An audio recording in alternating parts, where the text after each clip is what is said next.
Well, I was really eclectic, you know, when I was listening to music. Tower of Power was one. I liked a lot of jazz, you know, Herbie Hancock, McCoy Tyner, John Coltrane. All those guys were, you know, I kind of somehow skipped the Beatles and found them later, because while the Beatles were out, I was into a modern jazz quartet. Was one of the first groups I was really into, and I just remember being overwhelmed listening to Fontessa and Collaboration and some of these other CDs that they had. And I kind of had this journey through jazz and through Tower of Power, soul, and you know, and then there was a whole other experience of being interested in orchestral music. I had a chip that somehow functioned that, you know, I just followed my interest.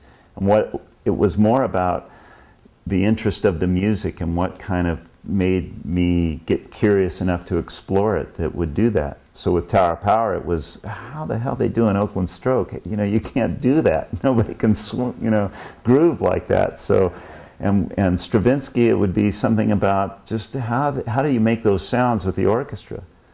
And modern jazz quartet, it would be, you know, the form and the structure and the elegance of the writing would just overwhelm me.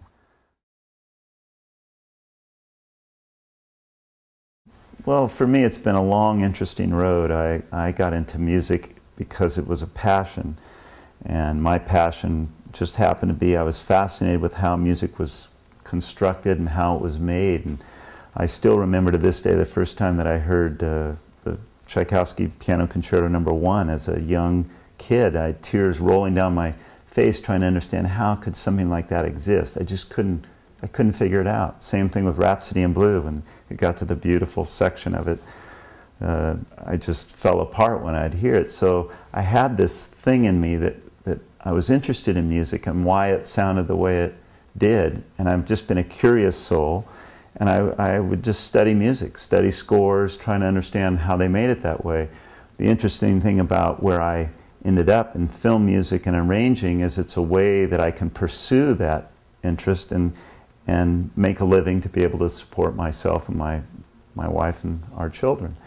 So there was a certain amount of practicality to it, but I've been really fortunate to be able to couple my interest with a way to make a living at it. I moved to Los Angeles. I started working as an arranger, which a lot of people don't know that about me. I went through a period where I seemed to have the reputation as a classical person, whatever that means. That's not my word. And I know that some people would be confused if I was doing a jazz project. I know I got a project, it was a Judy Garland thing that was all about, you know, Judy Garland arrangements. And I know a couple people said, do you know anything about that? And I thought, well, that's funny. That's kind of where I started. So for me, it was like falling off a log. But I've had a varied career. I've had you know, orchestrated many films. I think about 150 films that I've orchestrated. Had some great experiences with absolutely amazing composers and people. And then you know, in recent years, I've kind of pushed more for my own projects as a composer.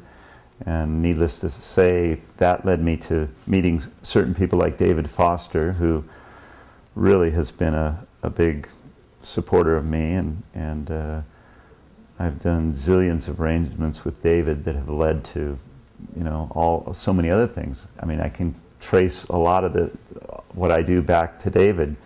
Even Barbra Streisand, you know, it was David that kind of introduced me to Barbara. Celine Dion, all those things. And the interesting thing about that, it was one of my dearest friends and a truly great composer, Alan Silvestri, who introduced me to David. So it's just like this small little winding road that goes along, you know.